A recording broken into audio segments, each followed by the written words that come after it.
Hello friends, welcome to my YouTube channel Saraswati commerce academy. तो friends, आज हम करने वाले हैं अपना अकाउंट का चैप्टर नंबर 17। ठीक है, हमारा जो चैप्टर नंबर 17 है वो है हमारा प्रोविजंस एंड रिजर्व्स। हम इस चैप्टर का एक वीडियो सेशन जो है हम ऑलरेडी डिस्कस कर चुके हैं। ठीक है, हम उस वीडियो सेशन में हमने डिस्कस किया था कि प्रोविजन क्या होता है, उसके हमने एग्जांपल्स देखे थे, कैरेक्टरिस्टिक्स देखी थी और हमने उसके पर्पस और इम्पोर्टेंस देखे थे। चाहे पर्पस कह लो या इम्पोर्टेंस कह लो, एक ही बात है। हमने ये सब डिस्कस कर लिया था अपनी प्रीवियस वीडियो सेशन में। ठीक है, आज की वीडियो सेशन में जो हम डिस्कस करने वाले हैं वो है रिजर्व क्या होता है। ठीक है, इसके एग्जांपल्स क्या है, कैरेक्टरिस्टिक्स क्या है और इसकी भी इम्पोर्टेंस एंड पर्पस कह लो, कुछ भी कह लो, वो क्या है। ठीक है, तो अगर आपको वो वाली वीडियो देखनी है तो आप प्लीज डिस्क्रिप्शन बॉक्स में जाइए। ठीक है, तो वहां आपको प्लेलिस्ट का लिंक मिलेगा इस चैप्टर का, तो आप वहां पे इजीली ये जो टॉपिक है वो इजीली जो है समझ सकते हैं। ठीक है, तो आप प्लीज डिस्क्रिप्शन बॉक्स में जाइए और आपको वहां पे और भी चैप्टर्स के लिंक मिलेंगे। ठीक है, इससे पहले जो भी चैप्टर्स हो चुके हैं मैंने वो सभी कवर करा दिए हैं, तो आप प्लीज जाइए उनको देखिए। कोई भी टॉपिक समझना है आप इजीली उसमें समझ सकते हैं। तो फ्रेंड्स, अगर आप चैनल पे न्यू है तो चैनल को आप प्लीज सब्सक्राइब कर दीजिए, वीडियो को लाइक कर दीजिए, बेल आइकन को प्रेस जरूर कर दीजिएगा ताकि आपको आगे आने वाली वीडियोस का नोटिफिकेशन मिलता रहे और अपने फ्रेंड सर्कल में भी वीडियो को जरूर शेयर कीजिएगा। तो अब चलिए स्टार्ट करते हैं प्रोविजन एंड रिजर्व। आज हम करेंगे रिजर्व। ठीक है, अब देखिए प्रोविजन एंड रिजर्व हम बनाते ही क्यों है, हमारे बिजनेस बनाते क्यों है? अपने फाइनेंशियल पोजीशन को स्ट्रोंग करने के लिए कि इन फ्यूचर हमारे बिजनेस में चाहे कुछ भी हो जाए, ठीक है, किसी भी तरह की लायबिलिटी आ जाए, ठीक है, कोई भी ऐसा सर्कमस्टेंस आ जाए कि हमें अचानक से पैसों की जरूरत पड़ जाए, ठीक है, तो हम क्या करेंगे? अगर हमारे पास पैसे होंगे तो यूज कर लेंगे। ठीक है, तो इसीलिए इस मुसीबत से बचने के लिए कि पैसे ना हो, किसी से हमें मांगने पड़ जाए, उधार लेने पड़ जाए या कुछ भी करना पड़ जाए, तो इससे तो बेटर है करंट ईयर के प्रॉफिट्स में से, यानी कि जो प्रॉफिट्स हो रहे हैं उसमें से हम कुछ पार्ट जो है रिजर्व या फिर प्रोविजन का बना के रख ले। प्रोविजन में हमने सीखा था कि हमें ऐसी लाइबिलिटी के लिए बनाते हैं जिसका हमें पता हो, नॉन लाइबिलिटी के लिए हमें बनाते हैं उसको। ठीक है, जैसे कि हमने डेप्रिसिएशन वाले चैप्टर में डिस्कस किया था, क्या डिस्कस किया था कि हम उसमें क्या बनाते हैं, प्रोविजन बनाते हैं। किसके लिए? कोई भी असेट्स है उसी के लिए प्रोविजन बना दिया। ठीक है, मान लो कोई मशीनरी लेके आए, हम मशीन लेके आए हैं, ठीक है, 10 सालों के बाद हमें पता हमें नई मशीन फिर से खरीदनी पड़ेगी, तो उसके लिए हम क्या करते हैं, उतनी ही वैल्यू से हम क्या बनाते चलते हैं, प्रोविजन बना के चलते हैं। ठीक है, मान लो एक मशीन हमें मिलने वाली है 1 लाख रुपीज की आफ्टर 10 ईयर्स। ठीक है, तो हम क्या करते हैं, 10,000 जो है हर साल वो निकाल के चलते हैं कि इन फ्यूचर यानी कि 10 सालों के बाद जब हमें 1 लाख रुपए की जरूरत हो तो हम उस प्रोविजन में से निकाल लेंगे, यूज कर लेंगे। अब देखो वो तो हुई नॉन लाइबिलिटी हुई, ठीक है, हमें पता है। और इसी तरीके से भी हमारे और भी एग्जाम्पल हमने डिस्कस किए थे। अब रिजर्व क्या होता है?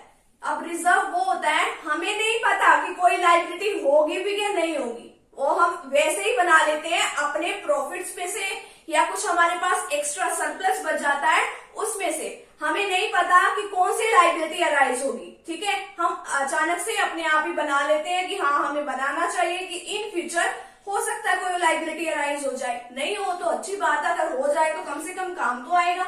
अब देखिए इसकी हेडिंग क्या दी हुई है आपको, reserves means amounts set aside out of profits and other surpluses, यानी कि प्रॉफिट्स में से या फिर सरप्लस में से अमाउंट को निकाल के रख लेना।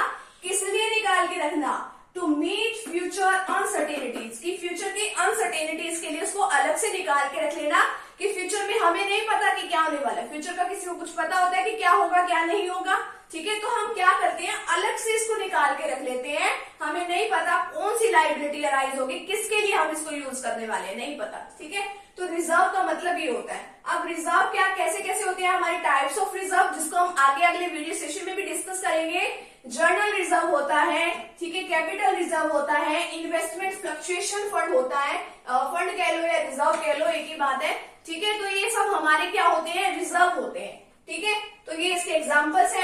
अब देखिए ये है इसकी कैरेक्टरिस्टिक्स कहो या इसकी फीचर्स कहो रिजर्व की, क्या है, it is created out of net profits. अब आपको पता है कि ये किसमें से बनाए जाते हैं, प्रॉफिट्स में से।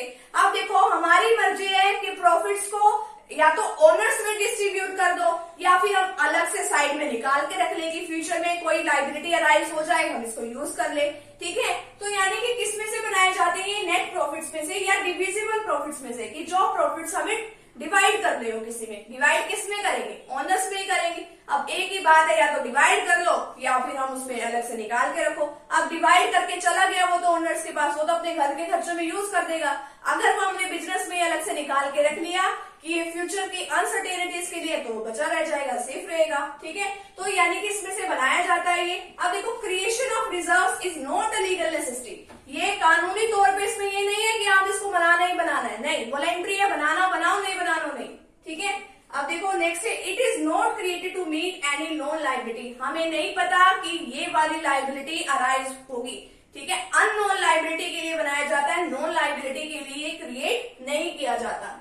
लास्ट है हमारे पास, when the amount of reserve, जो हम ये रिजर्व अलग से मेंटेन करते हैं ना, ठीक है, इज इन्वेस्टेड, अगर वो आउटसाइड सिक्योरिटीज में, यानी कि बिजनेस के आउटसाइड, ठीक है, अगर हमने कहीं पे भी उसको इन्वेस्ट कर दिया तो उसको हम क्या बोलेंगे, रिजर्व फंड बोलेंगे, ठीक है। अगर वो आउटसाइड द बिजनेस हमने कहीं पर भी इन्वेस्ट किया तो वो रिजर्व फंड होगा, ठीक है। तो ये है कि नेट प्रॉफिट्स में से बनाया जाता है, बनाना है बनाओ, नहीं बनाना हो नहीं बनाओ, ठीक है, कोई जरूरी नहीं है, ये लीगली का कोई जरूरी नहीं है, वॉलंटरी है, ठीक है। नेक्स्ट है, it is not created to meet any non liability, और इसी तरीके से बाहर इन्वेस्ट कर दिया तो मतलब कि क्या होता है, उसको हम बोलते हैं रिजर्व फंड। अब देखो इसके पर्पज और इम्पोर्टेंस क्या है। फर्स्ट है, helpful in meeting the unforeseen liability और लॉस, कि फ्यूचर में ऐसी कोई लाइबिलिटी अराइज हो गई कि जिसका अभी हमें प्रेजेंट में तो नहीं पता, बट जब फ्यूचर में ये लाइबिलिटी अगर अराइज हो जाती है तो कम से कम ये काम तो आएगा ना, एक रिजर्व बनाया हुआ, ठीक है। तो अनफोर्सिन लाइबिलिटी से बचने के लिए उसमें हेल्प करता है ये, ठीक है। नेक्स्ट है, helpful in strengthening the financial position of the business, की फाइनेंशियल पोजीशन को ये स्ट्रॉन्ग बनाता है कि हमारे पास फ्यूचर में कि कोई ऐसी लाइबिलिटी अराइज हो जाए जिसमें हमें पैसों की जरूरत है। अब देखो, अगर हमने रिजर्व बना रखा होगा कम से कम हम उसको यूज तो कर लेंगे, अगर नहीं बना रखा होगा तो हमें कहीं से बाहर से लेने पड़ेंगे पैसे, या कहीं से लोन लेना पड़ेगा, या किसी से बोरो करने पड़ेंगे पैसे। तो बिजनेस की इस तरीके से फाइनेंशियल जो पोजीशन है वो अच्छी हो जाती है, ठीक है। हम बहुत सारे रिजर्व बना के रखते हैं। नेक्स्ट है, equalisation of dividends over the year. अब देखो डिविडेंड क्या होता है, सबसे पहले तो आप ये समझिए, वैसे तो आपका डिविडेंड वगैरह से जो रिलेशन है वो आपका मतलब +2 में आएगा। अब देखो डिविडेंड क्या होता है, एक आपके होते हैं शेयर्स, नाम सुना होगा आपने, नहीं भी सुना हुआ तो चलो अब सुन लिया। शेयर्स होते हैं, शेयर्स क्या होते हैं, कंपनी की कैपिटल होती है, वो छोटे छोटे यूनिट्स में डिवाइड होती है, उसको हम बोलते हैं शेयर्स, ठीक है। कंपनी की मान लो कितने की भी कैपिटल हो, मान लो 10 रुपए का एक शेयर है, ठीक है, मान लो किसी के पास कितने भी हो सकते हैं, 500 हो सकते हैं, 700, 1000, 500, 700 या 1000, कितने भी हो सकते हैं। अब कंपनी क्या करती है, कंपनी उनके ऊपर फिक्स रेट से डिविडेंड देती है। कई कंपनियां फिक्स रेट से देती है, अलग अलग क्योंकि टाइप्स के प्रेफरेंस शेयर्स होते हैं हमारे पास, ठीक है, इक्विटी शेयर्स होते हैं, तो कई में फिक्स होता है, कई में फिक्स नहीं भी होता। तो वो क्या करती है, डिविडेंड देती सबको है, ठीक है। अब देखो डिविडेंड देती है तो हमारी कंपनी की गुडविल कब अच्छी होगी, अगर वो लगातार गुडविल उसकी तभी अच्छी बनेगी ना, अगर वो लगातार अपने शेयर होल्डर्स को क्या देती रहेगी, अगर वो मतलब डिविडेंड डिस्ट्रीब्यूट करती रहेगी। अगर मान लो उसने डिविडेंड 1 साल डिस्ट्रीब्यूट कर दिया, अगले 4-5 सालों तक उसने कोई डिविडेंड डिस्ट्रीब्यूट नहीं किया, तो उसकी गुडविल अच्छी नहीं होगी, ठीक है, उसके तो कोई शेयर खरीदेगा ही नहीं उस कंपनी के। तो अब किन कंपनियों के लोग शेयर खरीदने पसंद करेंगे, कि जो कंपनी लगातार जो है मतलब हमें डिविडेंड जो है डिस्ट्रीब्यूट करती रहेगी, वो उन्हीं कंपनियों के ही शेयर्स खरीदने पसंद करेंगे, ठीक है। तो इसीलिए हम क्या करते हैं, रिजर्व बना के रखते हैं कि अगर बाय चांस किसी ईयर में प्रॉफिट्स कम रह जाए तो हम इसमें से इसको यूज कर ले, ठीक है, कि जो डिविडेंड है कम से कम उसी रेट पे तो चलता रहे, ठीक है, जिस रेट पे हम हमेशा से डिविडेंड डिस्ट्रीब्यूट कर रहे हैं, तो उसको बोलते हैं equalisation of dividends over the year, यानी कि इसमें इंपॉर्टेंस बताई हुई है इसकी। नेक्स्ट है, to provide funds for meeting a specific liability, किसी स्पेसिफिक लाइबिलिटी से बचने के लिए हम इसमें क्या करते हैं, रिजर्व को मेंटेन कर लेते हैं। हमें नहीं पता कौन सी लाइबिलिटी, फॉर एग्जाम्पल कि हमने डिबेंचर्स इश्यू किए थे, ठीक है, तो डिबेंचर्स इश्यू करते हैं उस टाइम तो हमारे पास पैसे आ जाते हैं, बट कभी ना कभी डिबेंचर्स को रिडीम भी तो करना होता है, कभी ना कभी किसी ना किसी के पैसे तो देने होते हैं। इसी तरीके से डिबेंचर होल्डर के भी हमने पैसे देने हैं। मान लो हमें डिबेंचर्स होल्डर्स के जब पैसे देने होते हैं ना, वो काफी बड़ी अमाउंट होती है, मान लो हमें 5 करोड़ रुपीस की जरूरत है कि डिबेंचर्स को इस साल रिडीम करना है, ठीक है। तो अचानक से 5 करोड़ रुपीस आएंगे कहाँ से? तो हम क्या करते हैं, रिजर्व मेंटेन करके रखते हैं और उसमें एक अमाउंट हम हमेशा निकाल के रख लेते हैं कि हाँ भी इतनी अमाउंट हम निकाल के रख लेते हैं, तो इन फ्यूचर जब भी हमें जरूरत होती है तो हम उसको यूज कर लेते हैं, ठीक है। तो यानी कि हम हमेशा ही कुछ ना कुछ अमाउंट निकाल के रखते हैं कि इन फ्यूचर किसी भी तरह की जरूरत हो जाए तो हम उसको कम से कम यूज कर सके, ठीक है। तो आज की वीडियो सेशन में हमने रिजर्व के बारे में डिस्कस कर लिया है। नेक्स्ट वीडियो सेशन में हम डिस्कस करेंगे प्रोविजंस एंड रिजर्व्स में क्या क्या डिफरेंसेस है, तो आप उस वीडियो सेशन को भी जरूर देखिएगा। तो मिलते हैं फ्रेंड्स नेक्स्ट टॉपिक के साथ एंड नेक्स्ट वीडियो के साथ। Thank you very much.